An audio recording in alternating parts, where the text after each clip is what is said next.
네, 할렐루야. 네, 성가대 찬양 감사합니다. 예, 오늘도 이렇게 수요 예배에 나오신 모든 성도님들을 주님의 이름으로 진심으로 환영하고 사랑합니다. 네, 현재 담임 목사님께서는 필리핀 민다나오 탈로모 지역에 있는 예수중심교회 창립 감사 예배차 출타 중에 계십니다. 남은 일정과 오고 가는 길을 안전할 수 있도록 함께 기도해 주시기를 바랍니다. 이 시간 옆에 있는 분들과 인사 한번 나눴으면 좋겠습니다. 네, 오늘도 수고하셨습니다. 네, 은혜 많이 받으시길 바랍니다. 감사합니다. 제가 잠시 기도하고 함께 말씀 나누도록 하겠습니다. 사랑의 하나님 아버지 감사합니다. 오늘 저의 입술을 또한 주님께서 주장하여 주시옵소서. 감사합니다. 예수님의 이름으로 기도드렸습니다. 아멘. 오늘 말씀은 성경의 내용들 가운데서 난제에 속하는 부분 중에 한 부분에 속하는 부분입니다. 그 난제에 해당하는 구절은 18절인데요. 이 18절을 해석하기 위해서는 본문의 전체적인 상황과 배경 그리고 원어적인 의미와 문맥 가운데서 알게 되는 부분들을 같이 살펴보아야 하기 때문에 이 시간에 굉장히 너그러운 마음으로 하시고 들어주시면 좋겠습니다. 그래도 그렇게 막 어려운 것은 아니니까요. 잘 따라오시면 될 것 같습니다. 오늘 말씀의 큰 맥락은 70인이 전도를 보고하고 그것에 대한 예수님의 반응을 다루고 있는 본문입니다. 여기서 누가는 앞서 9장 51절부터 시작된 제자도에 관한 주제를 계속 이어가고 있는데요. 오늘 본문에서는 예수님께서 자신들의 성공적인 사역의 기쁨으로 감격하고 있는 제자들을 향해서 그들이 기쁨의 보고를 하게 된 그들의 알지 못하는 그 이면을 공개하고 계시는 거예요. 4개의 복음서 가운데 12 제자 외에 70인을 따로 파송한 내용을 기록하고 있는 것은 누가복음에만 기록된 특수한 기록입니다. 이렇게 다른 복음서에는 기록되지 않는 사건을 기록하였다는 것은 누가복음의 저자인 누가는 이 사건을 12제자의 파송보다 더 강조하고 있다고 볼 수 있어요. 왜냐하면 오늘 본문을 보시면 이들이 얼마나 되는 기간 동안에 복음을 전했는지 그리고 그 지역은 어디였는지에 대해서는 정확하게 나와 있지 않기 때문입니다. 이것은 사도행전을 집필한 같은 저자인 누가가 예수님의 부활 승천 후에 예수님의 제자는 그런 12 제자에게만 국한되는 것이 아니라는 측면을 말하고 싶었던 거죠. 또한 요한복음을 집필하는 시기에 누가가 직접 보았던 것은 이미 12 제자를 넘어서 초대교회의 다른 전도자들인 스데반과 빌립과 바울과 디모데 등에 의해서 복음이 활발하게 전파되고 있었기 때문입니다. 그러니까 12 제자 파송 때에는 마태복음 10장 5절을 보시면 지역적인 제약이 있는 반면에 오늘 본문에는 따로 명시가 되어 있지 않는 것은 유대인에게만 허락했던 그 복음이 앞으로는 이방인들에게까지 확장될 것이라는 측면까지 말하고 싶었던 겁니다. 그렇게 오늘 본문의 문맥의 구조를 잠시 살피면 사역을 마치고 돌아온 제자들과 그 사역의 결과를 들은 예수님의 관점이 전혀 달라서 약간의 동문서답을 하게 되는 것을 보게 됩니다. 다시 말씀드리면 오늘 본문은 17절에서 70인의 제자들이 돌아와 예수님께 보고를 하자 그들의 보고를 들은 후 18절 이하에서 예수님께서는 그들에게 말씀해 주신 3가지 답변에 관한 것들입니다. 이것은 전형적인 히브리적 비교법을 사용하신 것인데요. 17절을 보시면 제자들은 자신들의 사역 활동이 세상적인 관점에서 성공이었음을 보고를 드립니다. 그러자 예수님께서는 그 성공의 의미를 하늘의 관점에서 해석해 주고 있는 거죠. 또한 18절에 사탄이 하늘에서 떨어진 것과 20절에 제자들의 이름이 하늘에 기록된 것이 대조를 이루고 있고요. 제자들이 예수님의 이름으로 귀신을 복종시켰는데 이제는 그들의 이름이 하늘에 기록되게 된 것도 대조를 이루고 있는 모습입니다. 그리고 그들의 활동이 16절을 보시면 예수님의 활동을 대신한 것이었듯이 19절에 보시면 이들의 권세도 예수님께로부터 주어진 것이었습니다. 이렇게 누가는 오늘 본문 가운데 알게 되는 제자들의 전도 활동의 성공의 그 의미와 동시에 그 원인을 밝혀주고 있다는 거죠. 결국 예수님께서는 이 땅에서의 모습에 집중하고 있는 그 제자들의 관점을 영원한 실체로 돌려야 한다고 말씀해 주고 계신 거예요. 그렇게 진정한 기쁨은 이름이 하늘에 기록된 것이라고 말씀하시고 이어지는 21절부터는 그것에 대한 감사의 기도를 하시는 겁니다. 이런 전체적인 배경과 구조를 기억하시고 이제 본문을 절별로 한번 살펴보길 원합니다. 오늘 본문 17절을 함께 읽겠습니다. 함께 읽겠습니다. 시작. 70인이 기뻐하며 돌아와 이르되 주여 주의 이름이면 귀신들도 우리에게 항복하더이다. 먼저 여기에 나오는 70인을 한글 성경에는 70인으로, 영어 성경인 ESV나 NIV 성경에는 72인으로 기록된 것을 알고 계신 분도 있을 겁니다. 이 부분은 성경에는 여러 가지 사본들이 존재하는데요. 사본이라는 단어의 뜻은 손으로 필사한 그런 복사본이라는 겁니다. 다시 말해서 성경의 원문을 필사해서 본문화시킨 거죠. 고대에는 인쇄술이 발달하지 않았기 때문에 가죽이나 나무 껍질 등에 이렇게 기록을 하고 보관을 하였습니다. 그렇게 오래된 성경의 원문을 보존하기 위해서는 또 언어적인 측면을 극복하기 위해서는 많은 필사본들이 필요했는데요. 그 중에서도 구약 성경은 1947년에 사해 근방에서 발견된 사해사본이 가장 오래된 성경 사본으로 인정이 됩니다. 그 외에 또한 마소라 사본, 사마리아 사본 등이 있고, 신약 성경 같은 경우에는 대표적으로 바티칸 사본, 시내 사본, 알렉산드리아 사본, 에브라임 사본 등이 있습니다. 그러니까 원래 히브리어, 아람어로 되어 있던 것을 각 나라의 말로 번역한 것을 우리는 쓰고 있는 겁니다. 결국 왜 여기는 70이고 저기는 왜 72이냐 하는 것은 성경을 번역하는 사람들이 어떤 사본을 더 근거해서 내가 번역을 할 건지 그것을 놓고서 결정을 해서 우리는 70인을 쓰겠다, 우리는 72인을 쓰겠다 하고 번역한 그 차이일 뿐인 거예요. 그러니까 이런 숫자적인 차이는 우리가 말씀을 이해하는 차원에서는 전혀 차이가 나지 않기 때문에 괜찮다는 거죠. 그렇게 이것은 성경의 오류가 아니라 사본을 번역하는 것에서 오는 차이라고만 기억해 두시면 좋을 것 같습니다. 다만 여기서 70인이라는 이 인원수에 관련해서 한 가지 더 말씀드릴 것은, 유대인들에게 있어서 12라는 숫자는 보통 이스라엘 각 지파를 가리키는 숫자로 많이 사용을 됩니다. 성경에서 그러니까 70은 출애굽 시대에 모세를 돕기 위해 임명된 70인의 장로에서 유래가 돼요. 그러니까 각 지파의 대표자를 상징하는 숫자인 거죠. 이것은 유대인들 사이에서는 통상적으로 상징적인 의미가 계속 이어져 내려왔습니다.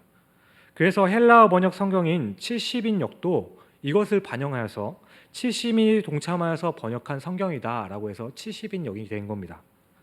어쨌든 여기서 중요한 건 몇 명이 갔는가가 중요한 게 아니라 전도를 하러 갔다는 것이 중요한 겁니다. 예수님께서는 70인 혹은 72명을 불러서 예루살렘으로 가시면서 만나게 되는 여러 고을에 파송을 하십니다. 그렇게 이들은 이제 하나님의 나라가 가까이 왔으니 누구든지 구원을 얻기를 원하는 자들은 예수님의 그 복음을 듣고 돌아오라는 전도자로 파송되게 되었어요. 그렇게 전도를 한 후에는 이들은 예수님께서 지정해 주신 어느 한 장소로 다시 모였습니다. 그런데 이 다시 모인 이 제자들은 굉장히 기뻐하면서 모였어요. 그렇게 전도를 마치고 돌아오는 이 제자들이 너무 기뻐서 돌아오자마자 예수님을 보고서는, 주님, 우리가 주의 이름을 명령하였더니 병자들을 고치고 귀신까지도 쫓아내었습니다. 너무 기뻐서 이렇게 보고하고 있는 거죠. 우선 여기서 기뻐하며 돌아왔다는 것, 이 기록은 누가가 기록한 12제사 파송과 대조되게 삽입되어 있는 거예요. 이것은 다 앞서 말씀드렸듯이 이들의 사역이 성공적이었다는 것과 더불어서 이들의 사역도 12제자의 파송과 같이 중요하다는 것을 강조하기 위해서 이 기뻐하며 돌아왔다라는 단어를 쓴 겁니다. 또한 뒤에 이어지는 주의 이름이면 귀신을 쫓아내었다라는 문장은 이 본문의 원어를 보면 강조형으로 되어 있습니다. 이것은 앞서 12제자가 누가복음 9장 1절을 보시면 귀신을 제어할 능력을 받았음에도 불구하고 9장 40절에서 귀신을 쫓아내지 못하는 장면이 나오는데요. 성경을 한번 보겠습니다. 9장 1절이죠. 함께 읽겠습니다. 예수께서 12제자를 불러 모으사 모든 귀신을 제어하며 병을 고치는 능력과 권위를 주시고, 이어지는 9장 40절 한번 보시죠. 당신의 제자들에게 내쫓아 주기를 구하였으나 그들이 능히 못하더이다.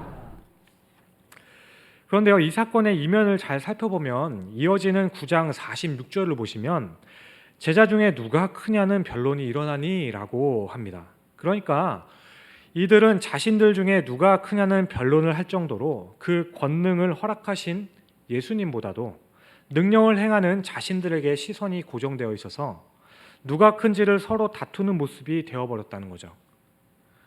그러니까 귀신을 제어하거나 쫓아내는 것은 내가 하는 것이 아니라 그리스도가 하시는 일임에도 불구하고 이들은 자신들이 하는 능력인 것처럼, 마치 마술이나 주문을 외우는 것처럼 그런 것처럼 여기게 되었다는 거예요.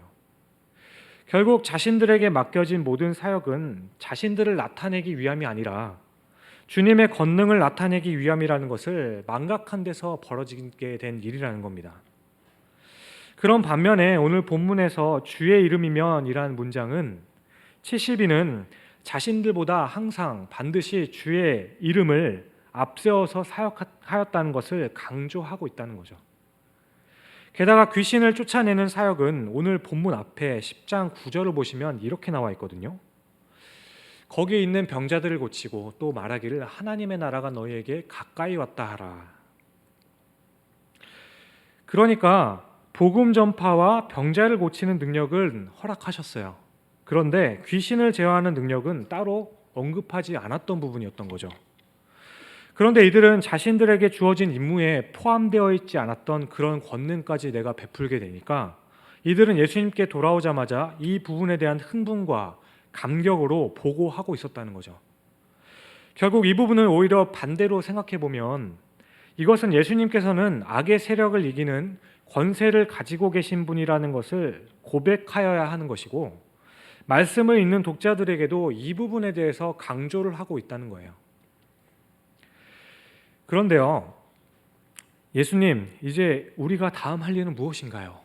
지금 너무 감격에 차 있어서 이렇게 이야기하고 있는 이런 흥분과 감격의 도가니에 있는 그 제자들을 향해서 예수님께서는 이들의 분위기에 동조를 하시듯 하면서도 전혀 다른 관점의 이야기를 하시는 거예요.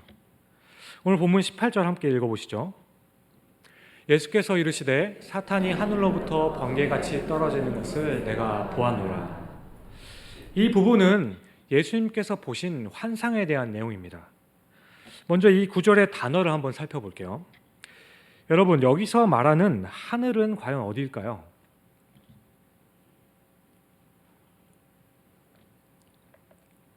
네, 대답하셔도 됩니다. 예, 우리말에는 하늘이란 단어가 하나밖에 없잖아요. 근데 영어를 보더라도 하늘을 지칭하는 것이 스카이가 있고 헤븐이란 단어가 있습니다. 그래서 여기서 말하는 하늘은 그냥 하늘을 가리키기도 하지만 더 정확하게는 사탄이 가지고 있는 세상의 높은 권세를 상징하는 거예요. 그러니까 스카이, 그냥 하늘이 아니라 헤븐에서 떨어졌다는 것을 의미하는 겁니다. 그러면 여기서 말하는 사탄은 과연 누구일까? 여기서 말하는 사탄은 헬라어로는 호 사타나스라고 하여서 악한 초자연 권세들 중에 우두머리라는 지칭의 이름입니다. 그러니까 대적자라는 히브리어 또는 아람어를 헬라어 형태로 바꾼 형태인 거죠. 그렇게 통상적으로 사탄은 천사장으로 군림했던 그 천사가 자기 지위를 지키지 않고 자기 처소를 떠나고 교만하고 타락하여서 사탄이 되었다고 합니다. 이것의 근거로는 유다서 1장 6절과 에스겔서 28장을 많이 사용하긴 하는데요. 유다서 1장 6절을 보시면 이렇게 말씀합니다. 또 자기 지위를 지키지 아니하고 자기 처소를 떠난 천사들을 큰 날의 심판까지 영원한 결박으로 흑암에 가두었으며, 그러니까 흑암에 가두었다는 것이 바로 하늘에서 떨어졌다는 의미예요. 원래 하나님께서 주신 고귀한 위치에서 추방이 되었다는 거죠. 그렇게 여기서 떨어졌다는 것을 헬라어로 또 보게 되면 어떤 식으로 되어 있냐면, 머리가 좀 아프실 수 있는데 부정과거 분사로 되어 있습니다. 이것이 의미하는 건 일시적인 그냥 추락이 아니라 최종적인 몰락을 또한 뜻하는 거예요. 그러니까 하늘과 땅에 관한 그런 위치의 변화를 말씀하고 있는 것이 아니라 완전히 망하게 되었다는 몰락의 의미를 가지고 있다는 거예요. 종말의 때에는 사탄이 완전히 패하게 되는 겁니다. 결국 종합적으로 이 구절의 내용은 세상의 권세를 잡고 있는 사탄은 완전히 패망하게 되고 승리하게 된다는 것을 말씀하고 있는 거예요. 그런데요, 이 구절의 난제는 이런 겁니다. 내용은 이해가 가시죠? 그런데 난제가 뭐냐면, 그러면 사탄은 과연 언제 떨어진 걸까? 언제 떨어졌을까요? 우리가 성경을 볼 때 이런 것을 궁금해하고 알아가는 것이 성경을 참 즐겁게 읽을 수 있는 한 방법 중에 하나입니다. 언제 떨어진 걸까? 다시 바꿔 얘기하면 예수님께서는 과연 그 장면을 언제 보신 걸까?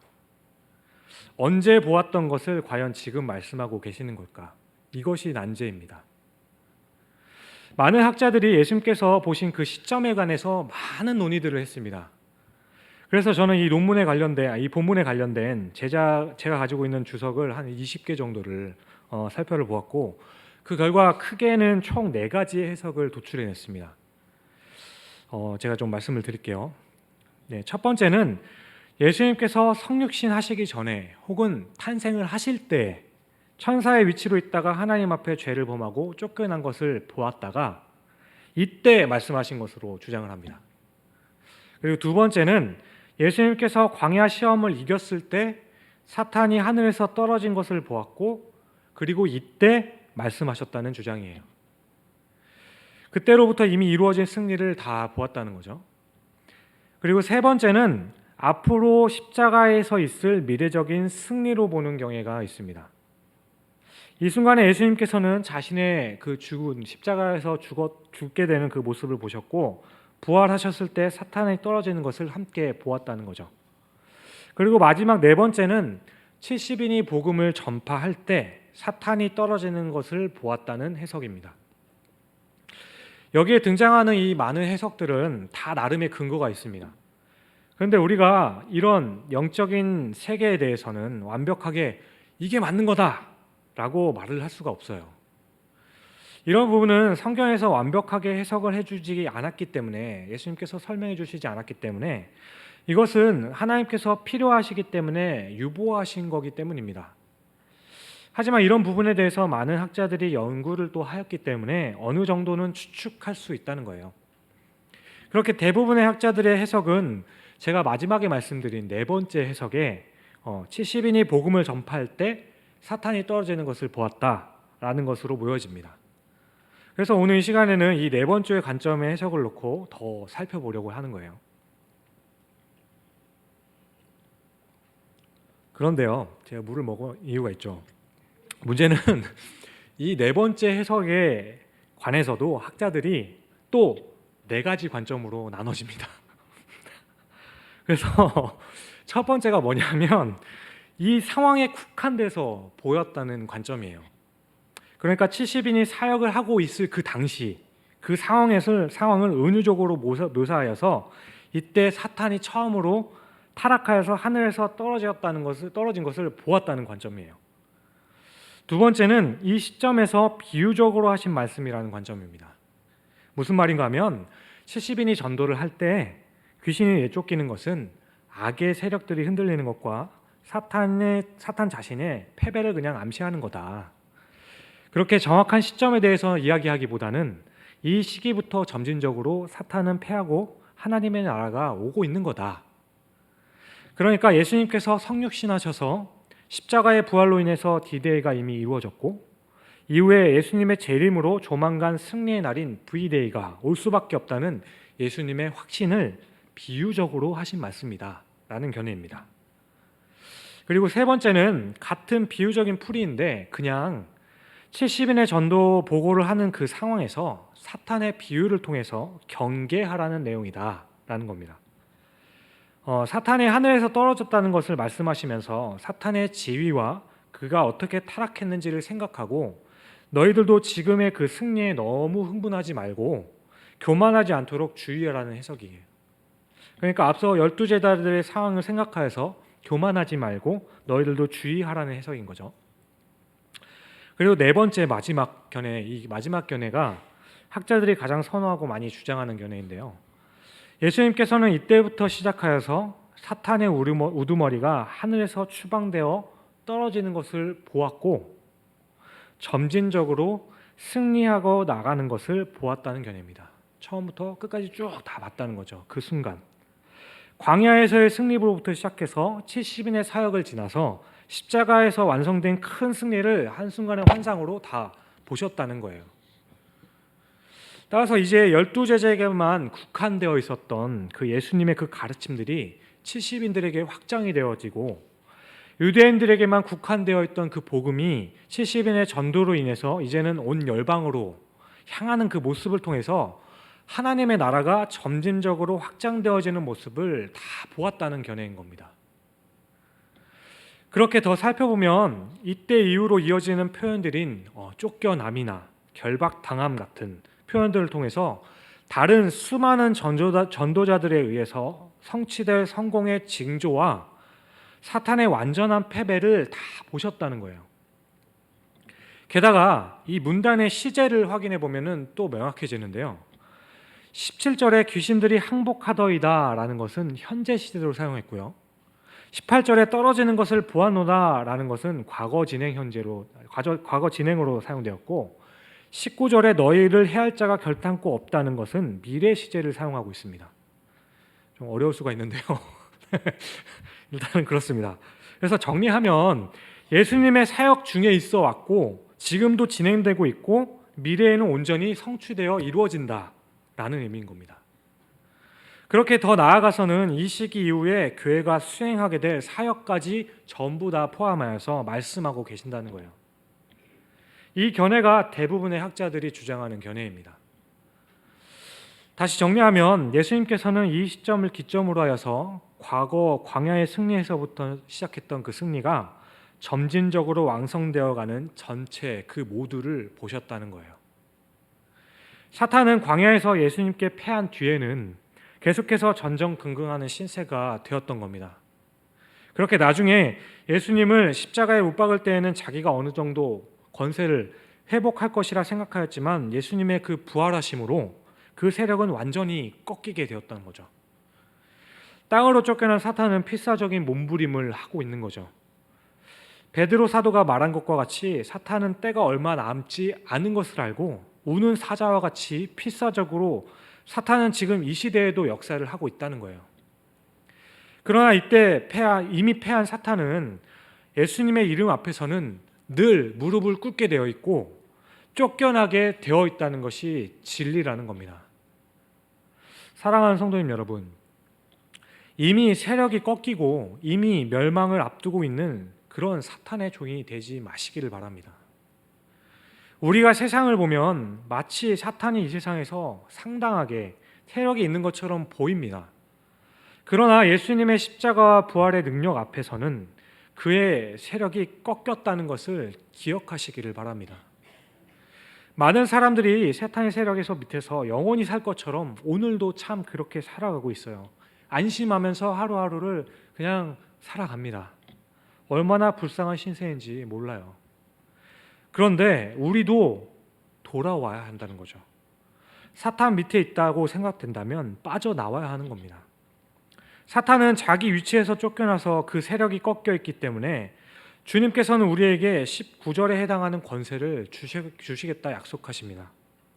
19절을 함께 읽겠습니다.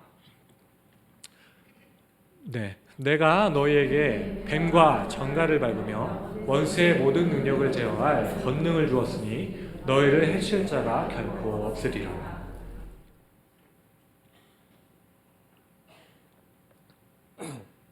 죄송합니다. 여기서 나오는 뱀과 정갈은 문자적인 해석이 아니라 사탄의 세력을 비유적으로 표현한 겁니다. 비유예요. 지난주 최 목사님이 한참 설명해 주셨죠. 비유입니다.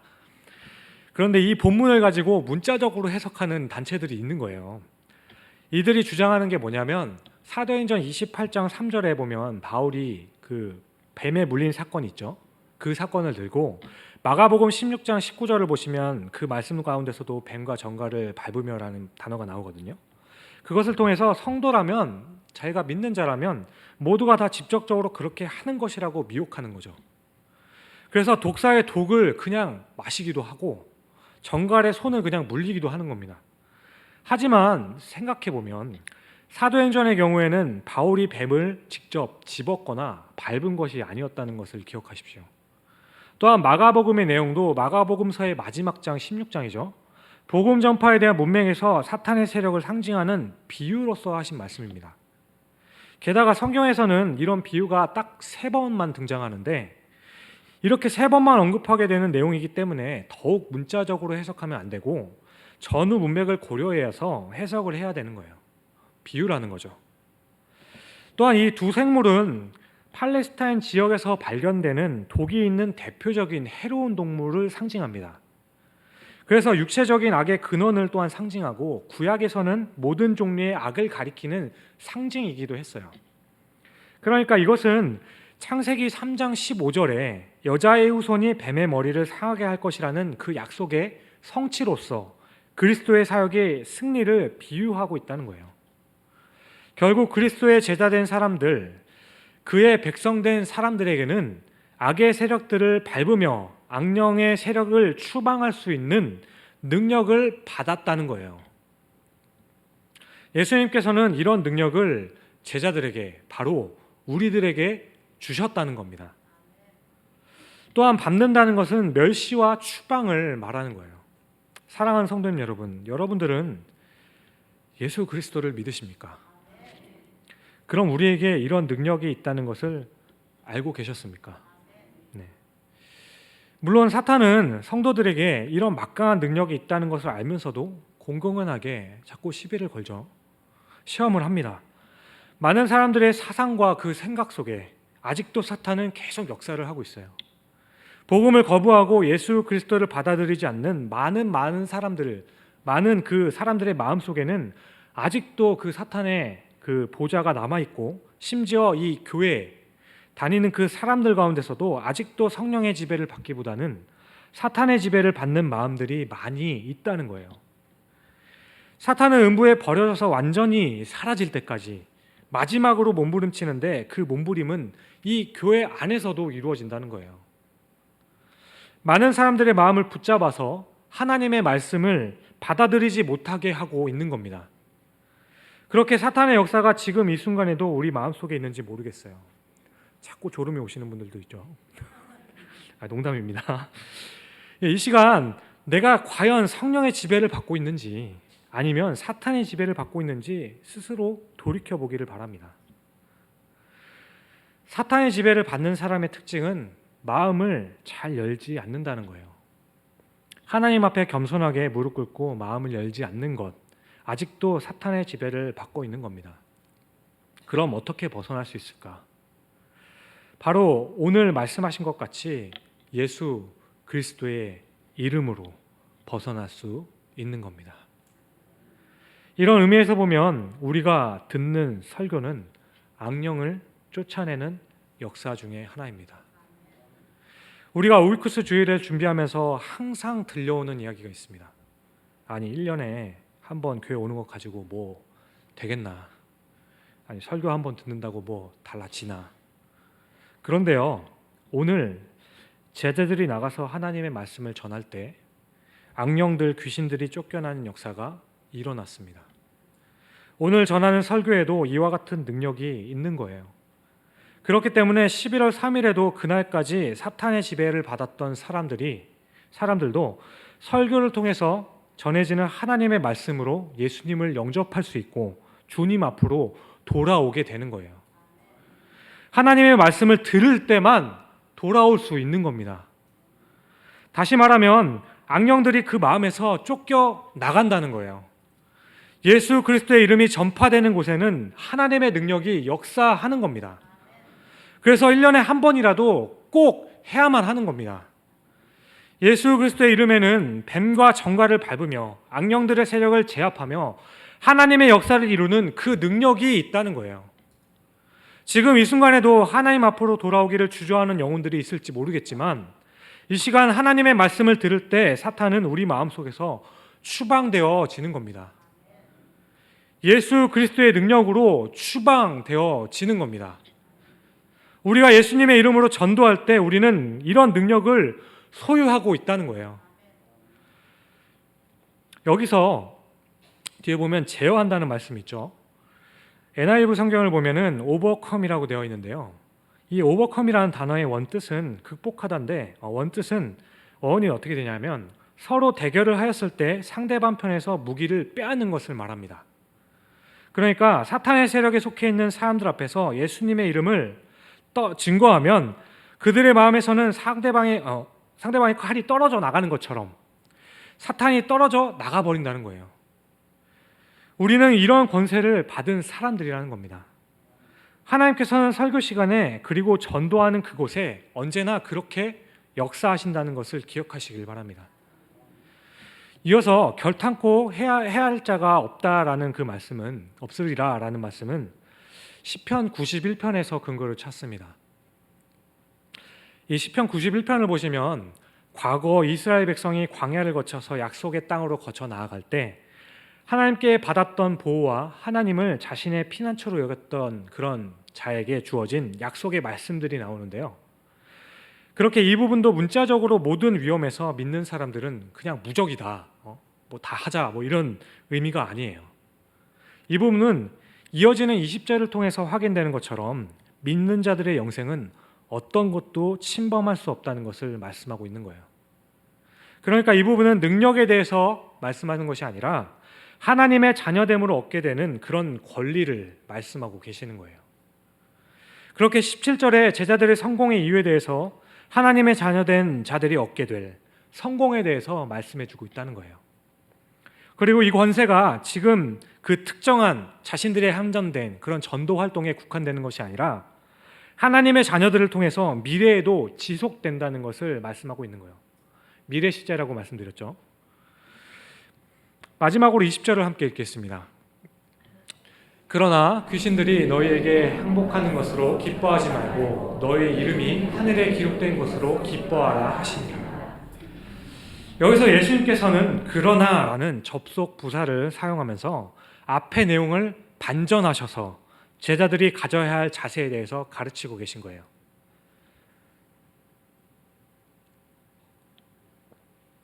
17절의 내용을 통해서 제자들의 마음을 사로잡았던 것이 무엇이라고 했죠?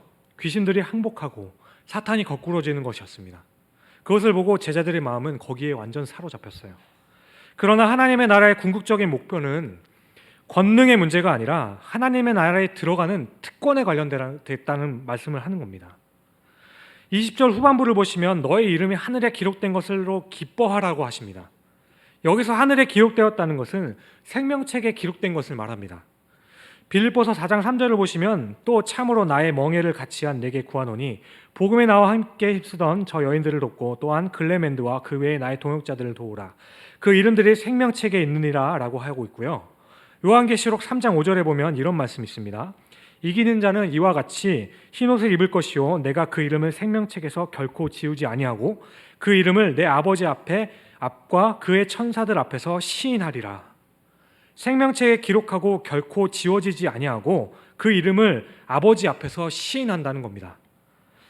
또 요한계시록 20장 12절을 보시면 또 내가 보니 죽은 자들이 큰 자나 작은 자나 그 보좌 앞에 서 있는데 책들을 펴있고 또 다른 책이 펴있으니 곧 생명책이라. 죽은 자들이 자기 행위를 따라 책들에 기록된 대로 심판을 받으니. 여기에는 책이 두 가지가 있는데요. 하나는 예수를 믿지 않는 사람들의 행위를 기록한 책과 구원받은 자들의 이름을 기록한 생명책이 있습니다. 그럼 하나님의 나라에 정말 책이 있는 걸까? 이것은 오늘날 물질 세계에 살고 있는 우리 사람들에게 이해하기 좋도록 기록한 하나의 비유적인 표현인 거예요. 이 생명책은 그래서 예수 그리스도로 비유하기도 합니다. 그것은 모든 믿는 사람들의 이름은 바로 예수 그리스도가 모두 다 가지고 계시기 때문이에요. 하나님께서는 예수 그리스도 안에 있는 우리들의 이름을 보고 그것을 보고 구원을 허락해 주신다는 거죠. 그러니까 예수님의 이름으로 우리는 구원을 받는다는 거예요. 그래서 예수님을 믿고 구원받은 백성은 나무와 가지처럼 떨어지면 이게 안 되는 것처럼 관계로 떠나지 못하게 있다는 겁니다. 그리고 기록되었다는 것은 실제로 썼다는 것이 아니라 선택받았다, 의로움을 받았다, 하나님의 자녀가 되었다는 것을 의미하는 거예요. 그리고 가장 중요한 의미는 절대로 버림받지 않는다는 거예요. 한 번 기록된 사람은 절대로 버림받지 않습니다. 여러분, 아담 이후에 태어난 모든 인류를 합한다면 몇 명이나 될까요? 수백억, 한 어림잡을 수도 없겠죠. 그런데 여러분, 그런 가운데서 나라는 존재를 하나님께서 선택해 주셨다. 그리고 선택하신 거 더불어 예수 십자가의 보혈로 우리의 죄를 씻어주시고 하나님의 아들이 되게 하신 다음에는 성령으로 이마에 인을 쳐주시고 마치 호적에 기록된 것과 같이 이제는 절대로 하나님의 나라에서 누락되지 않도록 하나님이 기억하고 계신다는 그 사실입니다. 하나님께서는 우리를 그렇게 영원토록 기억하고 계신다는 거예요. 우리는 이 은혜를 깊이 깨달아 알아야 하는 겁니다. 많은 사람들이 기독교 교리 가운데 항상 비판하는 것이 있습니다. 선택과 유기라는 측면이죠. 아니, 사랑의 하나님이라고 하면서 어떻게 사람들을 그렇게 구분할 수 있는지 묻습니다. 그런데 이건 하나님께 그냥 책임을 전가하기 위한 인간의 술수고 불완전한 인간이 미성에 미치지 않는 그런 결론일 뿐입니다. 이것은 선택이라는 은혜를 기억하기 위함인 거예요. 오늘 예수님께서는 20절에 이 은혜를 기억하고 있는 그 사람만이, 그렇게 살아가는 그 사람만이 그 안에서 샘솟듯이 기쁨이 넘쳐날 것이라고 말씀하고 계신 거예요. 사랑하는 성도님 여러분, 예수님의 사역의 1차적인 목표는 사람들을 하나님께로 회복시키는 것, 집을 나간 탕자들을 아버지 하나님께로 되돌아오게 하는 것, 이것입니다. 그러니까 주님은 여기서 제자들에게 너희들이 정말 기뻐해야 하는 건 귀신들을 제어하는 능력이 아니라 하나님의 나라에 영접하는 자들이 하나님의 나라의 확고한 자리를 얻게 만드는 것, 그리고 너의 이름들이 하늘에 기록된 것, 영원토록 보존되어 있다는 것으로 기뻐하라고 말씀하시는 거예요. 제자들에게 자신들이 경험한 많은 권세들로 인해서 눈이 어두워지지 말라고 하시는 거예요. 사랑하는 성도님 여러분, 여러분은 내가 하나님의 자녀가 되어서 영원토록 버림받지 않는다는 확신이 있으십니까?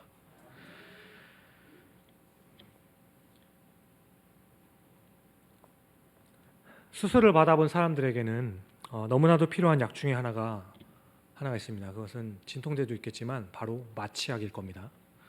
수술이라는 그 아픔과 고통과 두려움에서 벗어나게 해주는 것이 바로 마취약일 텐데요. 이 마취약을 발견한 제임스 심프슨이라는 사람은 당신에게 있어서 가장 위대한 발견이 무엇인가요? 라는 그 기자의 질문에 이렇게 대답합니다.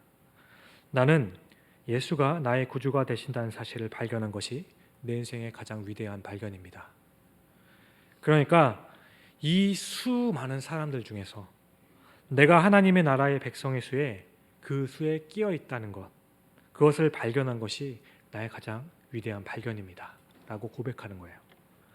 모든 위대한 하나님의 사람들은 바로 이러한 확신을 가졌기 때문에 이 세상을 살아갈 때 다른 사람들과는 다르게 살 수 있었고 삶을 보는 눈이 달라지며 인생의 목적이 달라졌던 겁니다. 온 우주를 만드신 전능하신 하나님께서 한낱 벌레와 구더기와 같은 나를 사랑하셔서 선택해 주시고 하나님의 나라의 영원한 책에 기록해 주시며 그 이름이 지워지지 않도록 보존해 주실 뿐만 아니라 마지막 날에는 모든 사람들 앞에서 나의 이름을 시인해 주신다. 내가 너를 안다고 약속하신 것이야말로 우리에게 가장 큰 축복이라는 겁니다. 그렇게 모든 역경과 고난과 슬픔들, 어려움들 나에게 파도처럼 그렇게 몰려올지라도 내 이름이 하늘에 기록되어 있다는 것을 알 때 나는 기뻐할 수 있습니다. 이 고백이 바로 그리스도인들의 긍지가 아닐까 싶습니다. 하나님께서는 우리가 하나님께로 돌아올 때 우리의 이름을 생명책에 기록해 주시고 반대로 우리가 행했던 모든 악행들은 그리스도의 보혈로 지워주신다고 하셨습니다. 이것이 바로 하나님의 사랑이며 하나님의 은혜인 것입니다. 우리가 이 세상을 떠나고 하나님 앞에 섰는데 그때 하나님께서 나의 이름을 부르신다는 그 상상을 한번 해보십시오. 이것이 얼마나 큰 축복이겠습니까? 끝으로 참된 기쁨은 능력 행사와 은사를 체험하는 것에서 오는 것이 아니라 우리가 하나님께 구원받았다는 진리를 깨달을 때 오는 것입니다. 오늘 제자들은 앞서 말씀드렸듯이 자신들의 임무에도 없었던 권세를 행한 것에서 오는 흥분과 감격으로 예수님께 보고를 합니다. 그런데 그 보고를 듣는 예수님께서는 그것으로 기뻐하지 말라고 하세요. 사랑하는 성도님 여러분, 우리는 은사를 받은 것이 곧 은혜를 받았다는 공식으로 이해할 때가 참 많이 있어요. 물론 은사가 없는 사람이 은사가 있는 사람보다 더 은혜를 받았다고 할 수는 없겠지만 은사를 받은 사람은 은사가 없는 사람보다 더 자기 교만에 빠지기 쉽고 받은 은혜를 잃어버리기 쉬운 자리에 있다는 것을 알아야 한다는 거죠. 은사는 일시적이고 어떤 때는 직책 때문에 주어지신 것이기 때문에 이것으로만 기뻐하게 된다면 이 은사가 없어지게 되면 기쁨이 사라지게 되는 겁니다. 오늘날 자신이 받은 은사를 자랑하며 그것을 행하는 것이 구원받은 백성으로서의 모습이라고 주장하는 사람들이 참 많습니다. 그러나 오늘 주님께서는 확실하게 말씀하시길 그런 흥분에 찬 제자들에게 그런 은사로는 구원을 보장받을 수 없다고 말씀하시는 거예요. 거기에 집중하면 교만에 빠지게 된다고 말씀하시는 거예요. 생명책에 기록된 것은 은사로 보장받을 수 있는 것이 아니라는 겁니다. 마태복음 7장 22절과 23절을 보시면 그날에 많은 사람이 나더러 이르되 주여 주여 우리가 주의 이름으로 선지자 노릇하며 주의 이름으로 귀신을 내쫓으며 주의 이름으로 많은 권능을 행하지 아니하였나이까 하리니 그때에 내가 그들에게 밝히 말하되 내가 너희를 도무지 알지 못하니 불법은 행하는 자들아 내게서 떠나가라 하리라. 은사로는 하나님의 생명책에 기록될 수 없다는 겁니다. 게다가 이런 은사는 이 땅의 삶이 끝나면 그냥 끝나는 거예요. 하나님의 나라에 가는 날에는 전혀 필요가 없는 이 땅의 것이라는 겁니다. 물론 예수님께서 귀신을 제어하는 권세를 기뻐하는 것이 잘못되었다고 말씀하는 것이 아니에요. 다만 귀신을 제어하는 권세는 하늘의 생명책에 기록된 그 이름에 비하면 아무것도 아니라는 거예요. 진정한 은혜는 내가 구원받았다는 겁니다. 스펄저 목사님은 이런 이야기를 했습니다. 은사 없는 은혜는 구원을 가져다 주지만 은혜 없는 은사는 정죄만을 가져올 뿐이다. 한 인간의 가장 큰 영광은 그가 무엇을 행하였는가가 아니라 하나님께서 그를 위해서 무엇을 해 주셨는가가 가장 중요한 겁니다. 그래서 사도행전 가운데 제자들이 기뻐했던 장면은 모두 예수 그리스도의 이름으로 고난을 받을 때이지 그들이 능력을 행할 때 일어나지 않았습니다. 말씀을 맺습니다. 사랑하는 성도님 여러분, 여러분들은 과연 무엇으로 기뻐하고 계십니까? 앞으로 우리의 신앙생활에 함에 있어서 진정한 기쁨을 찾으시길 원하신다면 내가 무엇을 함이 아니라 내가 구원받은 자라는 사실에서 찾을 수 있기를 바랍니다. 내가 하나님의 나라의 생명책에 기록된 것으로 기뻐할 수 있기를 바랍니다. 이 기쁨이 나의 마음 가운데서 항상 샘물처럼 솟아나야 진정한 그리스도인인 것입니다. 어떻게 이 기쁨을 발견하고 계속 깨달을 수 있을까? 당연히 성경에 기록된 말씀을 통해서 가능합니다. 그리고 이 기쁨을 아는 사람은 세상을 보는 눈이 달라지는 거예요. 지금 어떤 상황에 있더라도 나의 이름은 하늘에 기록되었다는 사실만으로도 모든 것을 극복하고 이길 수 있게 되는 겁니다. 우리에게 있어서 가장 큰 기쁨은 우리의 이름이 생명책에 기록된 겁니다. 오늘 주님께서는 우리가 영원한 하나님 나라에 있을 곳을 보장받은 것을 아는 것이 가장 중요한 것이라고 말씀하고 계신 거예요. 사랑하는 성도님 여러분, 오늘부터 우리가 누구에게 속한 자인지를 알아가는 그 기쁨이 항상 충만하기를 소망합니다. 성령께서 오늘 우리들의 마음속에 이 기쁨을 주시기를 간절히 축원드립니다. 우리들의 닫힌 마음의 문을 열고 우리들의 이름이 하나님의 나라의 책에 기록된 것을 확신할 수 있기를 바랍니다. 오늘도 주님은 사탄의 권세에 있는 사람들을 부르고 계세요. 우리가 작정한 11월 3일에는 우리를 위해 십자가에 못 박히고 부활하셔 승리하신 그 예수님의 이름의 능력으로 아직도 사탄의 권세에 있는 사람들이 이날에는 그 굴레를 벗어나서 하늘의 신령한 기쁨을 함께 나누며 우리 주 예수 그리스도의 품에서 진정한 기쁨과 진정한 평안을 함께 누리는 복된 시간이 될 수 있기를 주님의 이름으로 간절히 축원드립니다. 기도하시겠습니다. 사랑과 은혜가 풍성하신 우리 주 아버지 하나님, 하나님의 자녀된 우리는 이제는 이 세상에서 얻을 수 없는 영원한 기쁨과 하나님의 자녀로서 얻게 되는 권세가 있음을 기억합니다. 그럼에도 불구하고 우리는 자주 흔들리고 다른 곳으로 시선을 빼앗길 때가 참 많이 있습니다. 그렇게 이 험한 세상을 살아가면서 하나님의 자녀로서 누릴 수 있는 것이 현재 우리의 삶에는 너무나도 무의미해 보이고 힘이 없는 것처럼, 그런 고백처럼 되어버렸는지 모르겠습니다. 그러나 주님, 오늘 이 시간 말씀을 통하여 다시 돌아오기를 원합니다. 다시 은혜 앞으로. 오늘 말씀에서도 분명하게 말씀하시는 것은 내가 하나님의 자녀가 되었다는 것 외의 축복들은 그것이 축복이라 할지라도 영원하지 않고 오히려 그것으로 인해 내가 생명책에 기록되지 못할 수도 있다는 것을 깨닫습니다. 주님, 우리에게 잊을 수 없는 그 구원의 감격을 다시 기억하게 하시고 그 구원의 감격으로 인해 또한 모든 것을 이겨낼 수 있는 이 땅의 참된 그리스도인들 되게 하여 주옵소서. 오늘 우리 안에 내가 하나님의 구원받은 백성이라는 그 고백이, 그리고 그것으로 인한 하나님의 자녀됨의 그 특권들이 회복될 수 있게 하여 주옵소서. 감사합니다. 이 모든 말씀을 우리를 구원하신 예수 그리스도의 이름으로 감사하며 기도드립니다. 아멘.